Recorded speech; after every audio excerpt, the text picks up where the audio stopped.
Oi, gente, tudo bem? Como é que vocês estão? Como vocês podem ver, o meu cabelo cresceu.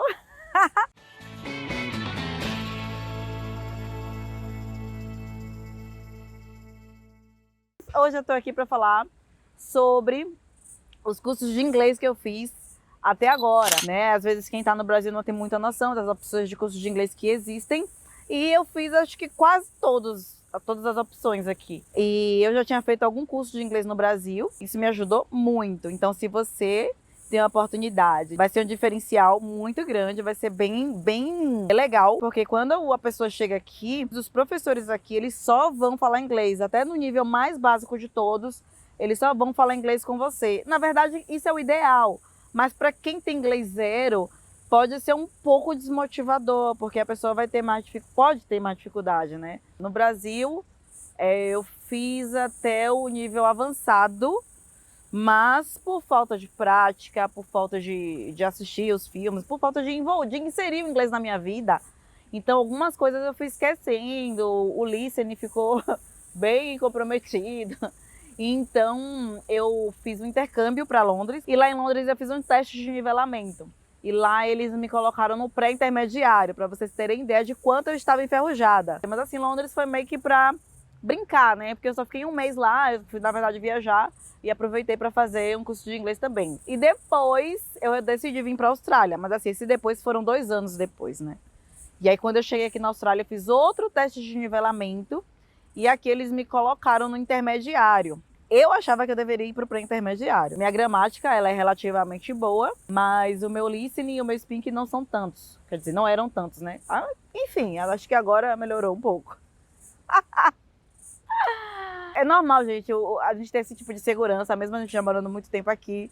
A gente sempre vai achar que não sabe inglês suficiente. É normal, mesmo você já se comunicando, ok. Tive muita dificuldade no começo. Como eu falei pra vocês, o meu listening não era muito bom, então eu não entendia direito o que as pessoas estavam falando, né? Mas eu tava lá. Com o passar do tempo, você vai vendo que vai melhorando. Mas assim, o começo foi bem difícil pra mim. Então, vocês imaginam se eu não tivesse noção nenhuma de inglês, poderia ser mais difícil ainda. Tem pessoas que têm mais facilidade, eu sou uma das pessoas que não tenho. Então, isso que eu tô falando para vocês até aqui faz parte de uma categoria chamada General English, que é o inglês geral, né? Não é nenhum tipo de inglês específico. Então ele começa acho que é no beginner, ou no elementary, alguma coisa assim, que é bem iniciantezinho, e depois ele termina, não sei se no avançado ou algo do tipo. Eu fiz no General English, eu fiz até o upper intermediate, que é o intermediário avançado. Então eu fiquei bastante tempo no intermediário. Para vocês terem ideia, eu repeti 2 vezes no mesmo livro, porque né, a escola viu que eu não estava preparada e eu também vi que eu não estava pronta para ir para o upper. Então aí depois eu fui para o upper, aí eu fiquei um livro só, que eu já estava, né, mais. E aí depois eu cansei do General English. Eu disse, tô cansada, para mim tá repetitiva essa metodologia. Chega uma hora que eu estava já empacada, não estava evoluindo tanto que eu gostaria. Então eu fui ver as outras opções de inglês que existiam nessa terra. E aí algumas pessoas, né, agência, me orientaram a fazer o Cambridge, que é um dos tipos de inglês específico. Na verdade, esse tipo de inglês, ele é para as pessoas que querem fazer um tipo de prova específico, né? Tem o Cambridge, tem o IELTS, tem o PTE, tem vários tipos de prova, e o Cambridge é somente uma delas. Só que independente de você precisar fazer essa prova ou não, um curso que ele vai fazer você aprender mais em menos tempo, porque ele força bastante. Então eu falei, não, vou fazer o FCI. Né? Entrei no FCI intermediário e fiz, não lembro quanto tempo agora, mas eu fiz um tempo considerável do inglês intermediário e realmente mudou muito minha vida. Eu acho que o FCI foi o divisor de águas assim no meu inglês, eu senti uma diferença muito grande. Qual a diferença dele pro General English? Basicamente, tá, gente? Porque tem muitas diferenças, mas eu vou falar assim por cima. Ele vai forçar bastante a você escrever redação, né? Que é algo que acho que a maioria das pessoas tem uma certa dificuldade. No começo é muito difícil, mas depois você faz tanto aquilo que acaba se tornando automático para você. Então você aprende a escrever carta, formal, informal, você aprende a escrever redação argumentativa, você aprende a escrever artigo, enfim, você aprende a interpretar textos em inglês, você aprende técnicas de exames. Então, você aprende a desenvolver até sua lógica em inglês, né, digamos assim. E aí depois do intermediário eu fui para o Cambridge avançado, né? Que, como vocês, né? Como o nome já diz, o Cambridge ainda, mas no nível mais hard, mais difícil. Então, assim, eu aprendi coisas que eu nunca imaginei que eu fosse aprender, né? Expressões em português que a gente fala e eu não tinha ideia como falar aquilo em inglês, por exemplo, que é algo assim, tipo, bem informal. Então, no inglês avançado, você aprende a como falar essas coisas. Fora a outra parte acadêmica também, que aí você fica bem fera. E aí, depois do Cambridge, eu pensei, mas eu não vou fazer provas de Cambridge. E aqui na Austrália, tudo que eu precisar fazer, quebrou, acontece. Vou colocar aqui no bolso. Vou continuar falando com vocês. Aqui na Austrália, independente do caminho que você for fazer, que você for escolher, você vai precisar fazer uma prova, né? O inglês de proficiência. E eu escolhi o IELTS, porque ele é mais abrangente, eu acho que ele aceita em todos os lugares. E aqui existe o curso específico de IELTS também. Então eu vou fazer o curso do IELTS agora. Só que o IELTS ele tem dois tipos, tem um acadêmico e tem um general, que é o geral. Então assim, a depender do que você vai fazer na sua vida, você vai fazer ou um tipo de teste ou outro tipo de teste.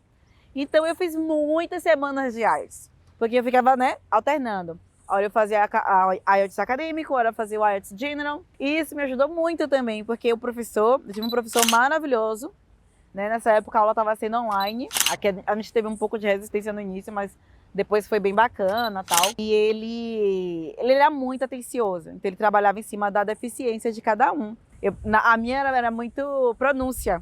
E aí depois do IELTS, que eu não estava aguentando mais também, chega uma hora que... Eu sou uma das pessoas aqui que mais fez inglês na Austrália, assim, dos brasileiros. Essa é a minha experiência, possa ser que a sua seja totalmente diferente, tá? Não pense que você tem que fazer esses ingleses todos que eu tô citando aqui. E aí depois do IELTS, eu decidi fazer um Advanced Diploma, que não é mais inglês. É como se fosse um curso tecnólogo, né, na minha área. E essa instituição que eu ia estudar, ela é chamada TAFE, ela é bem conhecida aqui, é uma instituição, né, governamental, mas não é gratuita, né, diferentemente do Brasil. Aqui as coisas funcionam bem diferentes. Não só é pago, como também não é barato. Então, a gente precisa sempre estar juntando dinheiro aqui. A parte boa é que é possível. Então, já adianto para vocês, já dou spoiler para vocês que é possível. Então, a outra forma para aprovar minha proficiência em inglês e ingressar nessa instituição era fazendo inglês acadêmico. Nesse inglês acadêmico, inglês bem específico, e ele vai, sei lá, comparado com o Brasil, ele seria um inglês para você aprender as normas acadêmicas, né? Aprender a fazer trabalho acadêmico, artigo, a interpretar artigo, as normas, né? Que no Brasil temos a ABNT, aqui também eles têm as normas deles. Então é um curso de inglês para você aprender esse tipo de coisa.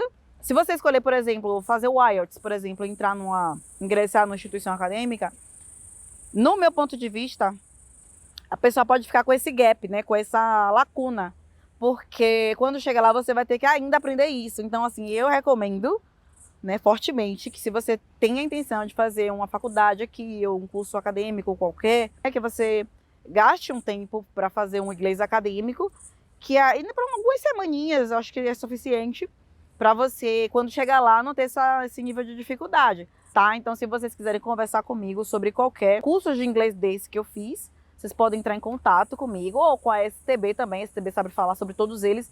E tem outras opções também que eu não citei aqui, porque eu não fiz, né? Mas a depender da sua realidade, possa ser que você queira fazer ou você precise fazer, tá bom? Então é isso. Vejo vocês no próximo episódio. Não perca. Já estava morrendo de saudade de vocês. Tchau!